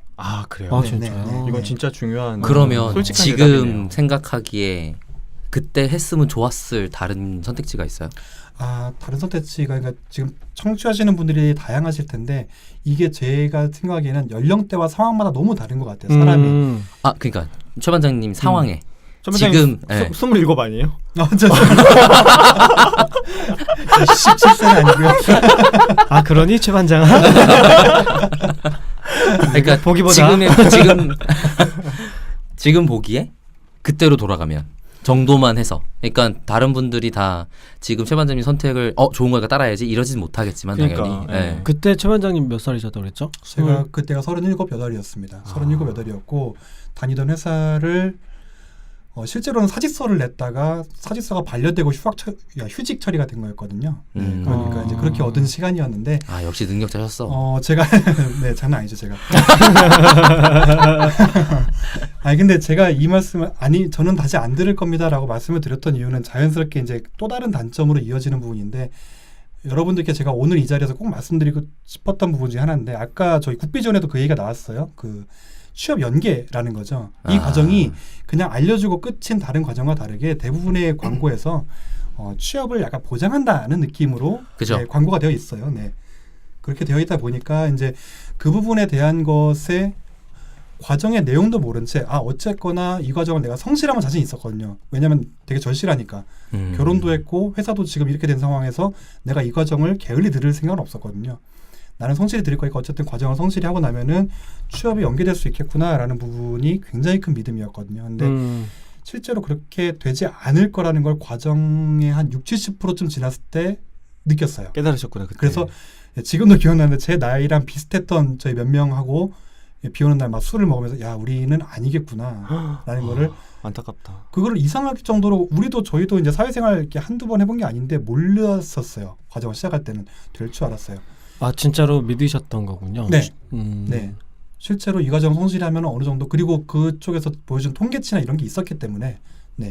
통계치라고 하면은 기존 수강생들이 졸업 후에 몇 프로가 어디를 가고 뭐 이런 취업했다. 것들. 취업률 같은 거죠. 네네네, 그게 그런 것들이. 그 당시 어느 정도 기억하세요? 몇 퍼센트 정도? 그 수치는 정확히 기억이 안 나는데 근데 꽤 그럴듯한 수치로 보이셨던 건가요? 그렇죠. 네. 그리고 실제로 이제 실제로 그거는 했던 건데 이제 취업 박람회 비슷하게 마지막에 이제 싹 기업들 모아놓고 해요. 네. 맞아요. 네. 그런데 하나만 더. 그 혹시 네. 취업 어디에 어떻게 취업했다 이런 얘기까지도 들으셨어요? 그럼요. 예. 그 실제로 팜플렛 이런 데도 있는 것 같은데. 네. 맞아요. 광고에 쓰는 숫자 중에 지금 여러분들이 아시는 흔한 IT 기업은 다 있는 것 같아요. 네, 뭐 배달의 민족, 뭐 이런 유사의 IT 기업들. 김 팀장님 자꾸 물어본 이유가 저게 과연 진짜 통계일까 궁금해서 물어보시는 거 아니에요? 그렇죠. 그러니까 저는 취업률을 내거는 모든 홍보가 다 믿을 수 없다고 생각을 하거든요. 그렇잖아요. 그렇죠. 취업을 보장할 수 있는 거라는 세상에 어디에도 없고 만약에 그게 보장된다고 하면 그 프로그램의 가격이 너무 싼 거죠. 그렇죠. 거기에 몇 배를 주더라도 아마 사람들이 가지 않을까요? 근데 제가 그 퍼센테이지를 거짓으로 했다고 생각은 들지 않아요. 근데 제가 그때 느끼고 술 한잔 했다는 것은 그 타이밍에서 느낀 것은 취업이 안 되겠구나가 아니라 우리가 하고 싶은 데이터 분석으로는 안 되겠구나였어요. 그렇죠. 저희 나이에는 영업직을 뽑더라고요. 그런 회사들에서. 예, 이 사람의 데이터 분석은 형편없지만 이 사람의 그동안의 경험과 사회적 인맥과 이런 것이 있기 때문에 그런 직종으로 뽑아서 계속 그런 직으로 일을 해야만 하더라고요. 데이터 분석 세일즈 같은 거. 그렇죠. 세일즈죠. 세일즈. 우리 회사의 솔루션을 판다던가 네, 그런 것들이 되는 거니까 결국에는 우리의 미래가 데이터 분석으로는 지금에서 쉽지 않구나. 실제로 그래요. 지금 조금만 제가 끼어들면 데이터 분석을 하는 업체든 어떤 업체든 소프트웨어 쪽 종사하시는 분들이 그 정보통신부인가요? 거기서 가이드라인 주는 직위별 혹은 직책별, 경험별 인건비가 산정돼 있어요. 맞아요. 그래서 사원, 뭐 과장, 차장, 부장 이렇게 인건비가 어마어마하게 차이 나요. 그러니까 데이터 분석 프로젝트를 예전에 따잖아요. 근데 좋은 사람을 보내려면 엄청나게 프로젝트 비용이 높아지는 거예요.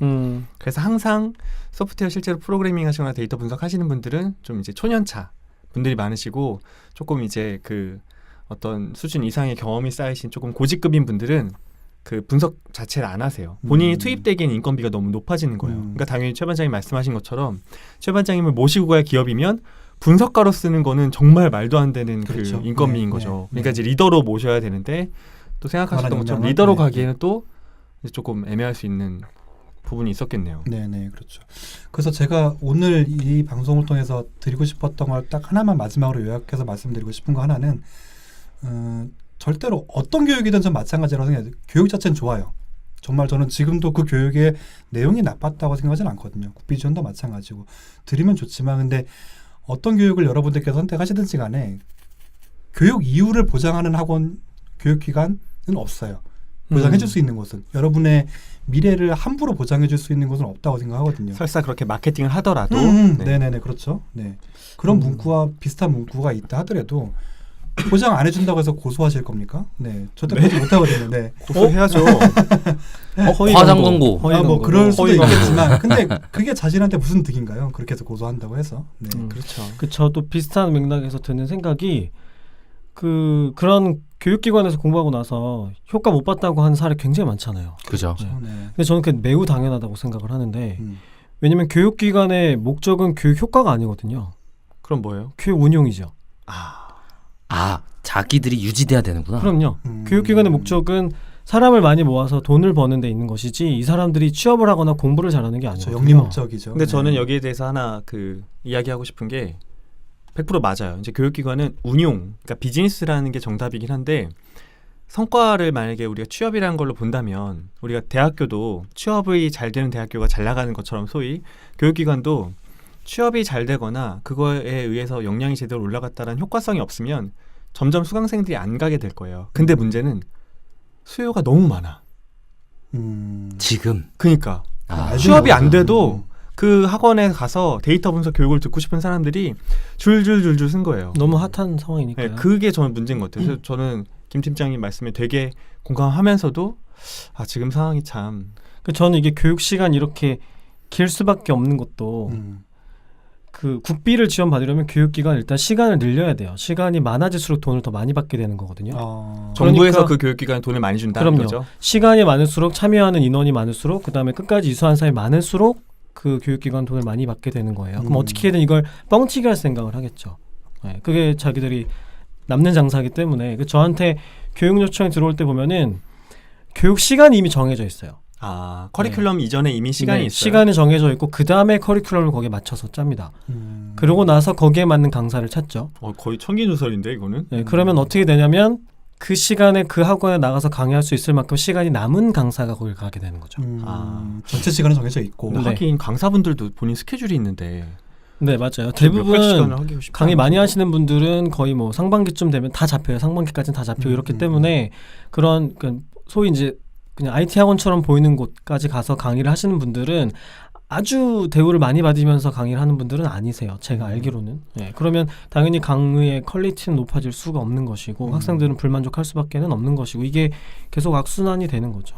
지금 저희가 되게 중요한 이야기하고 있는데 겉으로 보이는 커리큘럼과 프로그램의 이름과 그런 거 이면에는 이런 게 작동하고 있다라는 걸 청취자분들이 교육을 선택할 때 잘 보셔야 되겠네요. 일단 저는 하둡, 자바, 뭐 C 이런 게 섞여 있으면 이미 그건 잘못된 교육이라고 봅니다. 제가 말씀드린 그 이유 때문에 그래요. 6개월을 채우려면 여러 가지 과목을 다 넣을 수밖에 없어요. 그럼 우리가 유료 교육을 선택한다고 하면 어떤 기준에서 선택해야 좋은지에 대해서 한 분씩 조금 좀 짧게라도 조언이나 팁 같은 거 주시면 어떨까요? 유료 교육의 선택 기준. 네, 그러니까 저부터 하나 말씀을 드리면 저는 지금 그 빠른 캠퍼스에서 주말마다 텍스트 마이닝 수업을 듣고 있거든요. 네네. 근데 제가 그 수업을 선택한 이유 중에 하나는 내가 이 교육을 끝나면 무엇을 할 수 있는지를 너무나 명확하게 보여줬어요.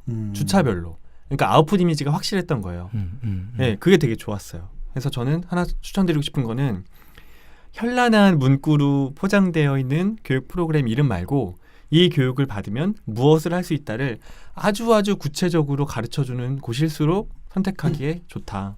그렇죠. 이거 하나 그렇게 되어 말씀드리고 있으면 자기가 뭘 얻는지 알고 가는 거잖아요. 네, 정확히 알 수 있어요. 네. 또 혹시 다른 분들 팁 드릴 만한 게 저는 있을까요? 홍보 문구만 보고 선택하는 건 너무 위험하다고 생각하고요. 왜냐면 홍보 문구만 기가 막히게 잘 만드는 분들이 계세요. 카피만 그렇죠. 굉장히 잘 그렇죠. 뜯고 이미지만 너무 멋들어지게 만드는 분들이 있기 때문에 그분들한테는 아무런 커리큘럼을 던져줘도 예쁘게 만들어낼 거거든요. 저는 그거는 좀 위험하다고 생각하고 조금 천천히 말씀하셔도 네. 괜찮을 것 같습니다.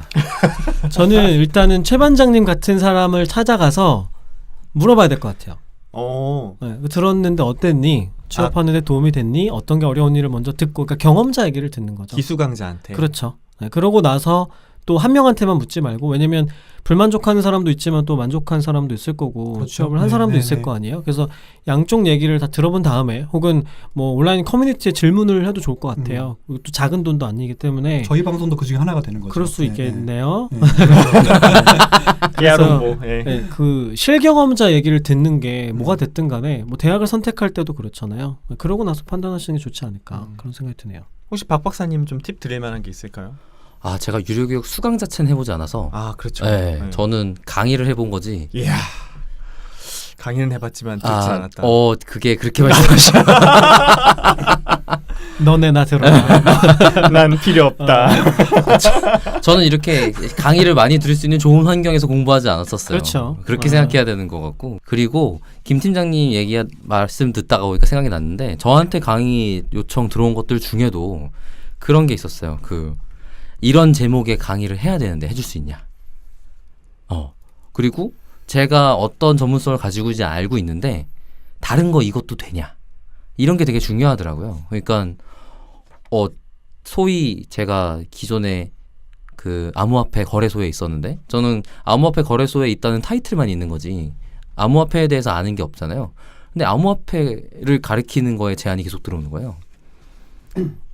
이건 쉽지 않은 일이다라는 생각이 들더라고요. 그리고 이걸 듣는 사람 입장에서 무슨 수로 파악하겠어. 타이틀 달고 거기서 일하고 있다고 써 있는데. 저는 반대로 안 좋은 얘기만 하고 있네요. 팁을 달라니까. 그러니까 말이에요. 제가 다음 회차에 이제 독학종 얘기할 텐데 그때 얘기할 게 좀 있어요. 독학으로 공부를 많이 하신 분이기 때문에 아마 좋은 정보 많이 주실 거예요. 근데 박 박사님 입장에서는 그런 생각할 수도 있어요. 그런 생각을 할 수도 있어요. 이걸 왜 돈 내고? 아니요. 잠깐 끝까지 들어보세요. 아니 그런 게 아니라. 자 어찌 마무리되나 봅시다. 어떤 느낌이냐면 박 박사님 입장에서는 아니 이렇게 무료 콘텐츠도 많고 이런 생태계가 학습을 도와줄 수 있게끔 최적화되어 있는데 왜 돈을 내고 가서 수업에 앉아서 그거를 가르쳐주는 것만 듣고 있지? 라고 생각할 수도 있다.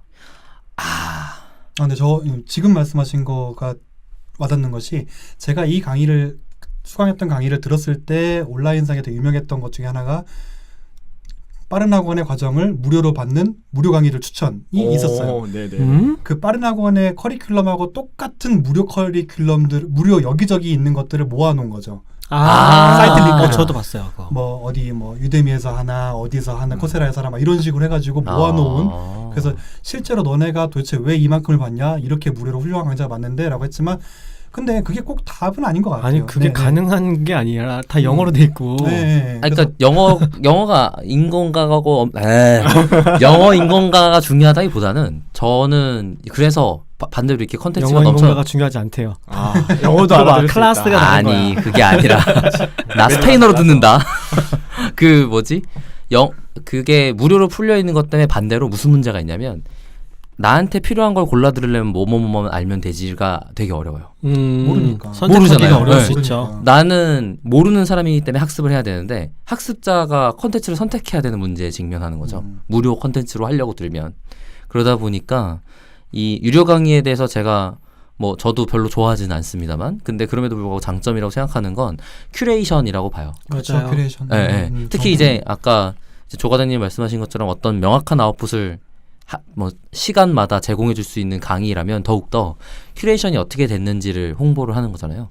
그러면은 이런 걸 가지고 갈 수 있겠다라는 걸 감각적으로 가지고 가는 것으로 저는 굉장히 긍정적으로 보는 거죠. 그럼 돈 내고 헬스장 가는 거랑 똑같지 않을까 싶어요. 싶어요. 맞아요. 저는 제가 석사 다니면서 내내 공부하고 나서 저는 그래서 돈 내고 들어야겠다 생각이 들어요. 반대로. 네, 그거 중요한 포인트죠. 네, 그러면 시간을 아낄 수가 있어요. 네. 저는 사실은 유료 교육기관을 가는 이유는 마음의 위안을 얻기 위해서라고 생각해요. 그런 현실적인 얘기 하지 말자고. 김 팀장님은 되게 너무 사람의 아주 내면을 파고드는 이야기를 해. 사람 마음 아프게. 그건 사실이고. 안다고. 누가 몰라서 그런 얘기 하는 거 아니잖아. 그런 거예요. 두렵잖아요. 어떻게 공부해야 되는지 모르겠고 맞아요. 혼자 할 방법도 모르겠고. 불안감을 먹고 사는 거죠, 사실은. 그렇죠. 근데 그런 걸 이제 정리해주고 일단은 이 학원의 과정을 이수하고 나면 내가 그런 전문성을 갖게 될 거라는 믿음을 갖게 되는 거잖아요. 그리고 사설교육기관은 그런 믿음을 또 이렇게 긁어주는 거고. 사실 저는 이런 사설교육은 가장 비싸고 가장 느린 비효율적인 거라고 생각해요. 그렇지만 가장 마음의 위안을 주는 내가 아무것도 안 하는 건 아니야. 나는 열심히 하고 있고 시간과 비용을 쓰고 있어. 내 주변의 사람들도 나랑 비슷한 정도로 공부를 하고 있어. 이런 마음의 위안을 얻는 차원 때문에 나도 모르게 선택하는 선택지지 공부 자체의 효율성만을 놓고 봤을 때는 그렇게 좋은 방법은 아니라고 생각해요. 이거 뭔가 듣고 보니까 부모님들이 자기 학원 자식들 학원 보내는 거랑 느낌이 비슷하네요. 마찬가지예요. 6개월 저는 그 6개월의 시간이라는 게 다른 것보다 너무 아까워요. 시간이. 거기에서 필요한 것만 내가 혼자서 독학해서 공부한다 그러면 훨씬 빨리 효율적으로 그렇죠. 할 수 있거든요. 김 팀장님 말씀은 그런 거죠. 결론적으로는 내 책을 사라. 맞아요. 아니 저는 반대로 들으면서 반대 의견이 좀 생각이 나는데 어떤 느낌이냐면 니네 왜 컴퓨터를 기성품을 사 조립하는 게 더 싸고 좋은데 이렇게 들려요. 그러면 그렇게 할 줄 모르는 사람 입장에서는 너무 막막하지 않겠어요? 근데 그러면 지금 약간 정리해보면 이런 것 같아요. 저희가 그 교육기관에 대해서 이야기를 나누고 유료와 국비 뭐 이런 걸 나눴는데 결론적으로 몇 가지 팁들을 조금씩 주셨어요. 그러니까 최 반장님은 이거를 들어서 가능한 사람과 그렇지 않은 사람도 있는데 이제 그런 걸 미리 판단하는 게 중요하다는 말씀도 하셨고, 이제 김 팀장님은 이게 해답은 아니다, 그죠? 네, 듣고 나서 취업이 보장되는 것도 아니고 사실 어쩌면 우리의 마음의 위안일 수도 있고 그런 얘기도 하셨고, 저랑 박 박사님은 그래도 만약에 필요하다면 아주 정확한 그리고 좀 정확한 아웃풋을 보장하고 큐레이션이 잘 돼 있는 교육을 들으면 그나마 낫다, 이런 이야기를 저희가 했어요. 그래서 네, 김 팀장님. 사설교육기관 말고 대학 얘기도 좀 하면 어떨까 싶어요. 네, 그래서 지금 대학 이야기로 넘어가려고 한번. 그럼 저 넘어가기 전에 하나 마무리를 조금만. 네네. 하세요. 아니 제가 뭐 준비한 건 좀 하고 싶어가지고. 준비를 엄청 적으셨어요. 아니, 자기 얘기 다 하셔야 되는구나. 너도 그래요. 전 참 네. 아니 저 아까 우리 그게 아니라 얘는 준비 안 된 얘기도 하는 애예요. 여기는 준비하신 것만 하면 다행이야 이 사람아. 아니 조과장께서 이제 팁을 말씀하셔가지고 지금 그러니까 어떤 교육을 받을까라고 고민하시는 분들이 있다면 조금 그냥 거기에 조언을 드리고 싶은 마음이 있어가지고 좀 말씀을 드리는 건데, 제가 뭐 우리나라의 교육 중에서 극히 일부만 하나만 들어본 거지만 교육 중에 나쁜 교육이 과연 있을까 싶긴 해요. 퀄리티 자체가, 교육 퀄리티가 물론 있겠죠. 있긴 하겠지만 대부분은 일정 수준 이상 괜찮은 교육이라고 저는 믿고 있어요. 지금 제가 받은 교육도 그렇고. 근데 이제 여러분께서는 그런 거 있어요. 왜 그 소개팅의 성공률을 높이는 법 이런 게 좀 있는데 파지티브가 아니라 네거티브로 가라라는 거거든요. 그러니까 차 있는 사람, 재산 얼마 이상, 자가인 사람을 찾지 말고 담배 안 피면 돼. 그래, 키는 160만 넘으면 되지 뭐 이런 식의 약간 뭐만 아니면 돼를 가져가라는 뭐 그런 얘기들도 있는데, 지금 160 안 되는 분들 비하하시는 거예요? 지금 160 안 되고 담배 피는 사람 비하하는 겁니까? 그런 식으로, 그러니까 뭔가 아닌 것들만 내가 좀, 그것도 그 아닌 것들은 내가 처한 상황, 나이, 내 재정 상태 이런 거에 따라 모두 다를 거거든요. 그렇죠. 내가 만수르야. 나이도 20대고 그러면 무슨 교육을 받든 무슨 상관이에요. 그렇죠? 예. 근데 그게 아니라 우리 경제학적으로 그렇지 않잖아요. 예. 제한적인 어떤 자원 속에서 뭔가 선택을 해야 되는데 그것도 나이에 따라 다르고, 그래서 여러분께서는 선택하실 때 하나만 기억해 주시면 좋겠는 것이, 절대 어떤 교육도 로또가 아닙니다. 한 번의 교육으로 지식이 습득되지도 않고요. 네, 특히나 초심자의 경우에는, 입문자의 경우에는 단 한 번의 교육으로 이 파이썬을 내가 마스터한다는 말도 안 되고요. 어떤 교육이든 그거 절대 그렇지 않고요. 그리고 또 하나는 어떤 교육기관에서 어떤 마케팅을 하든지 취업 보장해주지 않을 겁니다. 네, 책임지지 않을 거고요. 네, 소개는 해주겠죠. 소개팅 해준다고 해서 주선자가 그 둘이 결혼을 하게 만들지 않잖아요. 그렇죠?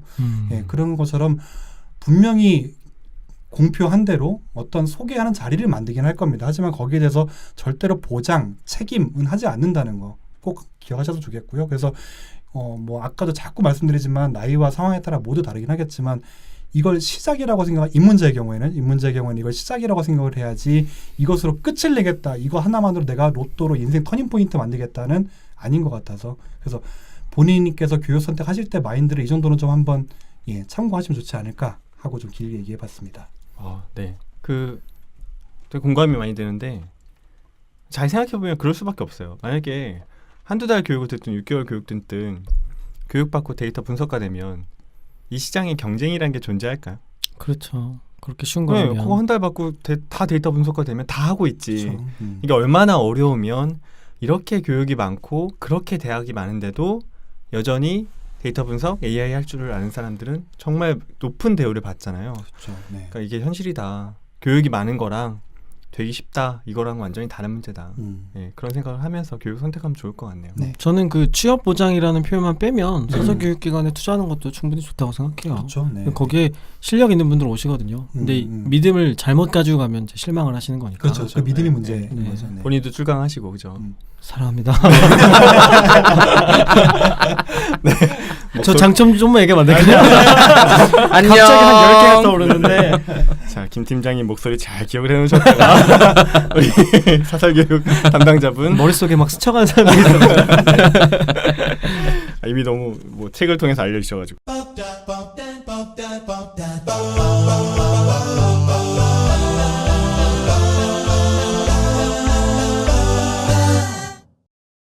자, 그러면 저희가 사설교육은 이제 이걸로 마무리하고 네, 대학교 얘기 좀 네, 합시다. 저 이제 시간이 얼마 남지 않아서 조금씩 짧게 다뤄볼 건데 네. 대학원 이야기는 제가 지난번에 그 박 박사님이랑 같이 좀 드렸던 것 같아요. 맞아요. 조금만 추가 정보를 드리면 올해 하반기에 AI 대학원으로 인가받은 학교가 우리나라에 세 학교가 나왔습니다. 세 군데. 네, 카이스트, 성균관대학교, 고려대학교 이렇게 맞아요.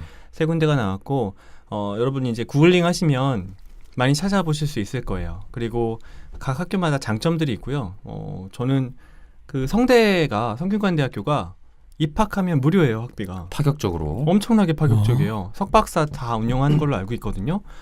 엄청난 파격적인 대우입니다. 그래서 저는 거의 여기는 입사하는 것만큼 치열하지 않을까. 그러겠네요. 네, 그죠? 그만큼 나도 인재를 하고 가져가겠다는 건가요? 그렇죠. 그리고 와. 이건 조금 조심스러운 이야기일 수 있겠지만 그 이번에 인가받은 대학들이 이제 정부에서 지원하는 지원금을 받게 되는데 상대적으로 이제 카이스트나 고려대에 비해서 성대가 조금 더 빨리 성장하고 싶은 그런 욕구가 강한 게 이제 그런 모집 요강에서 느껴지지 않나. 그래서 너무 좋게 풀어주셨는데?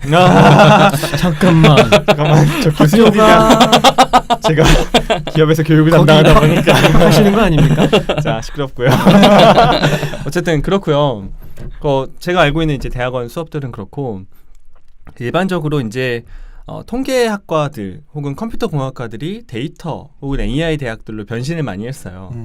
제가 기억나는 건 이제 서울대에도 빅데이터 교육원이 있고, 그렇죠. 네, 그리고 국민대학교에도 빅데이터 쪽 MBA도 있고 석박사도 있는 걸로 박사는 없나요? 석사는 있는 걸로 확실히 기억을 하고 있습니다.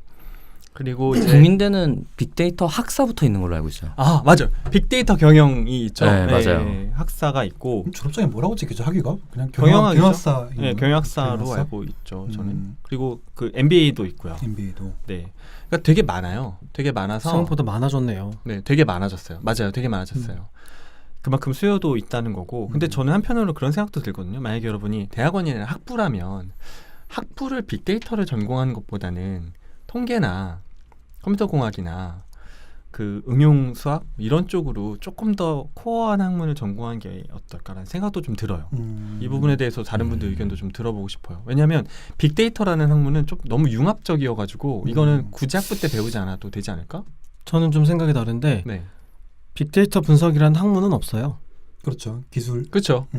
그런데 전공으로 만든다는 것 자체가 넌센스일 수 있는 거죠. 그러니까 그래서 저는 굳이 선택을 하라면 자꾸 그쪽으로 몰릴 수도 있잖아요, 학부에. 뭐 석사부터는 괜찮을 것 같아요. AI 대학원이든 빅데이터 대학원이든. 근데 학부에서 그걸 뭔가 학문으로 다룬다라는 것들은 조금 위험하지 않나라는 생각을 개인적으로는 합니다. 혹시 대학원이나 뭐 학부 전공이나 이런 거 조금 팁 줄 만한 부분들이 있을까요? 저희 방송을 고등학생들이 들으실까요? 들으실 수 있어요. 그럴까요? 저희 커뮤니티에 고등학생분들이 질문 많이 올리세요. 커뮤니티에? 네네. 그리고 대학 그 고등학교에서 빅데이터 분석 동아리 만들겠다고 어떻게 하는 게 좋겠냐 이런 글이 왕왕 올라와요. 네. 그리고 심지어는 대학에서 고등학생들을 위한 뭐 데이터 마이닝 캠프 이런 것도 열고 한다고 하더라고요. 특성화고등학교도 있죠 요새. 그런 것도 있고요. 그러면 저라면 네, 기계공학과 출신의 박 네. 박사님. 네. 뭐랄까 조금 더 도메인 개별 산업. 도메인은 도메인이라고 하셔도 될 것 네. 같아요. 지금쯤 괜찮아요? 네, 이 정도면 괜찮아요? 네.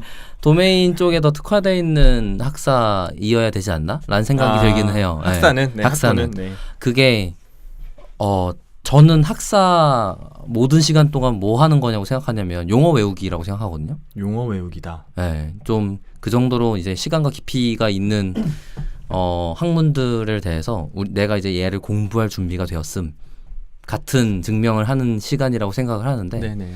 그래서 내가 그 사람이랑 뭔가 그 관련 얘기를 하려고 할 때 용어에서 못 알아듣진 않을 수 있어. 네. 정도를 해결해내는 게 학사라고 저는 이해하고 있어요. 그러다 보니까 빅데이터 학과 있을 수 있을 것 같아요. 그냥 표현만 하기로 쓰면 뭐 네. 물론 저의 주관적인 판단만 따지면 엄청난 이 마케팅 용어에 편승한 나쁜 놈들 이런 생각도 들긴 합니다만 네. 그거랑은 별개로 네네. 나쁜 놈들이라고. 나쁜 놈들이라고요? 나쁜 놈들이지. 마케팅 용어 갖다 쓰고 있는 거죠. 학문에다가. 네네. 되게 세게 하시네요. 네. 근데 뭐 이제 그렇게 사는 게 살 수 있는 방법이라면 저야 뭐 할 말 없죠. 그렇게 살겠다는데 어쩌겠어. 아 그러니까 네. 잠깐만. 그 얘기는 대학이 먹고 살기 위해서 과정을 만드는 거다 이렇게 보시는 거예요? 중요해요. 나라의 지원금 없으면 살기 힘든 대학교가 엄청 많잖아요. 그래서 이런 과정이 생기는 거다. AI 대학원도 전 그것 때문이라고 생각하는데요. 맞아요. 대학교가 왜 혁신을 하겠어요? 음. 나라에서 지금 푸시하는 거 말고는 니즈가 없어요. 우리나라는. 그럼 마치 대학이 학원처럼 장사를 한다, 운영을 한다 이런 개념인 뭐 건가요? 100%라기보다는 장사라기보다는 지금 말했잖아요. 나라에서 푸시하는 게 더 중요한 포인트라니까요. 그러니까 나라의 정책에 최대한 맞춰지고 있는 상태인 거죠. 근데 저거 되게 중요한 포인트예요. 정보통신부, 과학기술부 이런 데서 뭐 국가 차원의 AI 프로젝트 이런 식으로 건단 말이에요. 아, 그 드라이브가 위에서 걸리면 한글 파일이 이렇게 있어요. 이렇게 딱 써 있어요. 군대 갔다 오신 분 잘 보는 한글 HWP에? 파일에 HWP에 정부 주도형 AI 빅데이터 국가 사업에서 뭐 6번째 항목 보면 우리도 MIT 토론토처럼 AI 대학원 만들자. 그래서 맞아. 여러 전국의 대학들은 이제 모집 요건 맞춰가지고 저희한테 지원해 주시면 3개 대학 뽑아서 뭐 3년에 50억 지원해 드리겠습니다. 이렇게 가니까 대학들이 그쪽으로 쏠리게 되는 거죠. 이제 변화의 흐름이 그쪽으로 가니까. 맞아요. 그리고 거기에서 정부에 이런 얘기 자꾸 하면 안 되나? 그렇게 잘 되면 지원금 많이 받고 국가에서도 밀어주니까 어떻게 보면 저기 지원금을 받아야 되는 목적도 있는 거고. 아니, 박사님이 이야기한 대학교나 대학원 운영하는 것 중에 지원금 안 받고 운영하는 거 거의 없을 지경인데요. 뭐. 그 대학들 있잖아요. 그 국공립 대학들 정부에서 지원금 한 해에 얼마 정도 받을 것 같으세요? 대략? 국공립대. 네네네. 학교 통틀어서 한 학교가 한 학교가 평균적으로. 평균 말고 그래도 서울에서 네, 뭐 알만한 대학이 이니셜 대학이다 이러면 뭐 몇 억씩 받을까? 1,500억씩 받아요. 한 학교가요? 한 학교가 국가에서 국가에서요? 1,500억, 2,000억씩 그러니까. 받아요. 이게 지금 학원이 아니라니까요. 네. 맞아요. 우리 너무 우리는- 시니컬한 이야기만 하고 있나? 네. 우리나라는 교육에 많은 세금을 지출하는 나라이기도 하죠. 네, 엄청난 교육비가 들어가는 거예요. 본인이 이제 학과장이다. 예를 들면 학교에 뭐 이제 좀 중요한 직책을 맡았다. 이러면 그럴 수밖에 없는 거죠. 그죠? 네.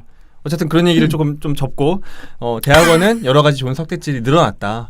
그리고 그 박 박사님 말씀하신 대로 내가 어떤 환경에 들어가고자 한다면 대학원 굉장히 좋은 선택이다. 맞아요. 특히나 이제 사설 학원처럼 그냥 강사와 교육생의 관계가 아니라 그 환경 안에 연구 환경 안에 들어가기 때문에 좀 다르다라는 것들 우리가 1, 2회에서도 이야기를 했고 대학원 대학교 교육은 그 정도 정리할 수 있을 것 같은데요.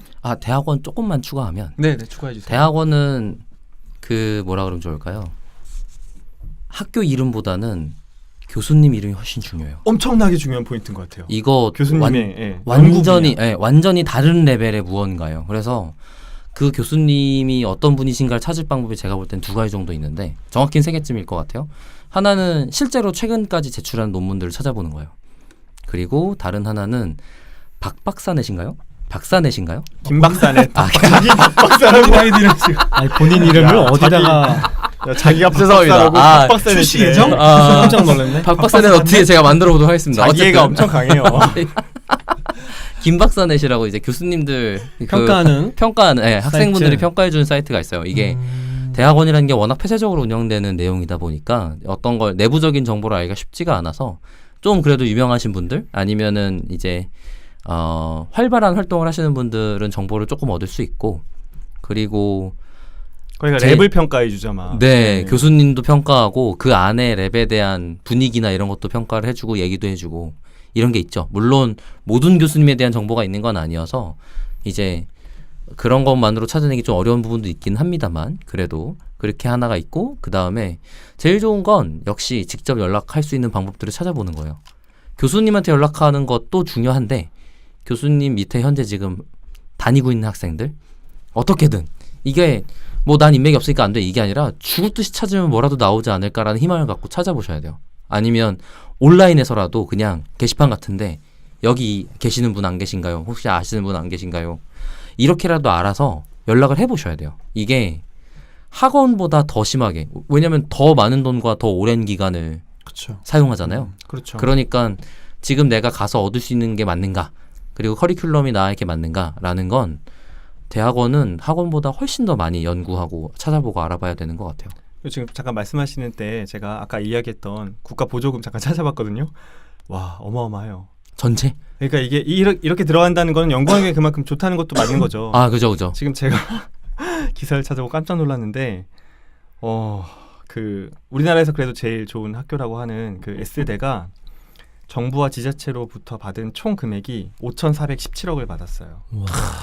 네, 엄청난 미래부로부터만 2,183억을 받았대요. 그러니까 이런 사업 말고 학교 그냥 운영에. 순수하게 그러니까 이런 곳에서 빅데이터 AI 연구하면 뭐 빵빵하게 할 수 있겠죠. 아니, 그러니까 이게 또 반대로 나쁘다고 보기도 어려운 게 그러면 내가 마음껏 내 시간을 그쵸? 들여서 공부하고 활동할 수 있어라는 뜻이기도 해요. 좋은 환경인 거죠. 네. 저는 빅데이터 연구자가 된다 그러면 학교를 가는 것도 괜찮은 선택이라고 생각을 하는데 실무에서 일할 데이터 분석가가 되려고 했을 경우에 대학을 선택하는 게 과연 옳은가 하는 생각이 들어요. 대학원을 선택하는 게 과연 옳은가? 아, 조금 선견이 있을 수 있을 것 같아요. 일단은- 대학원 과에 따라 다를 거겠죠?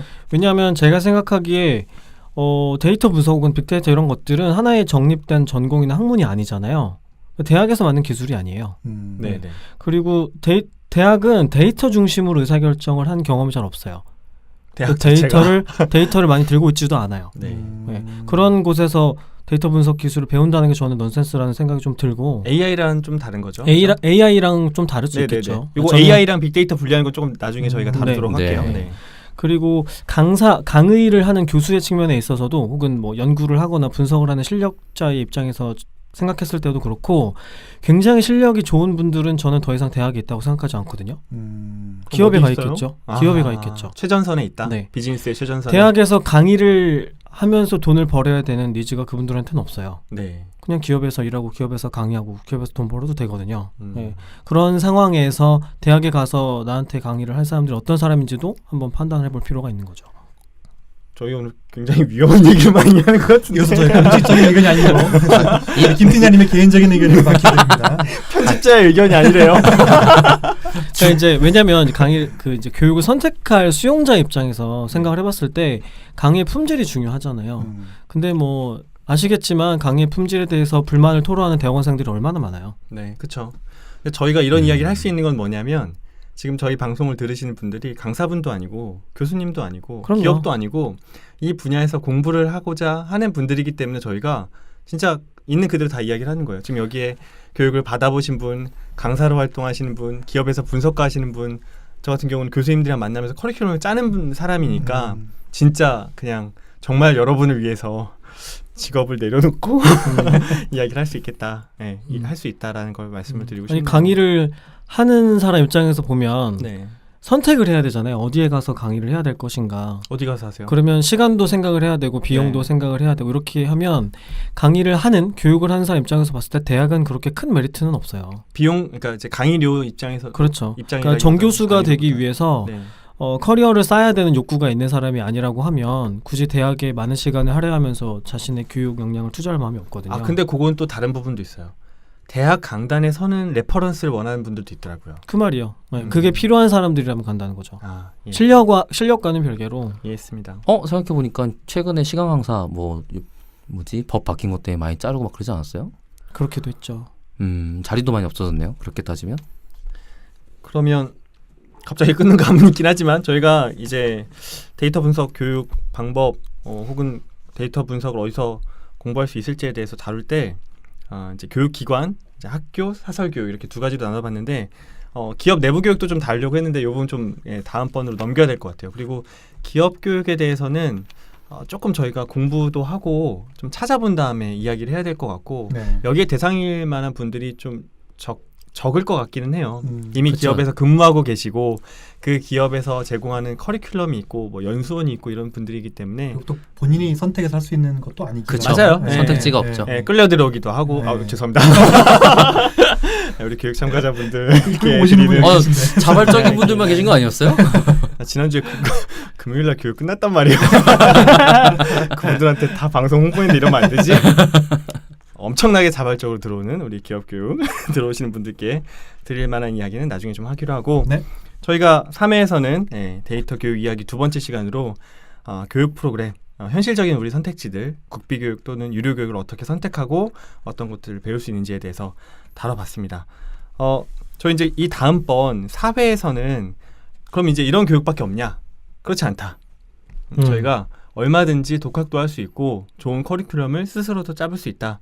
그리고 그런 커리큘럼을 스스로 짜보고 독학했던 분들의 그 실제 그런 분들이 저희 멤버로도 계시니까 이분들의 이야기를 좀 더 들어보는 시간을 갖도록 하겠습니다. 마지막 인사 한 분씩 좀 부탁드릴까요?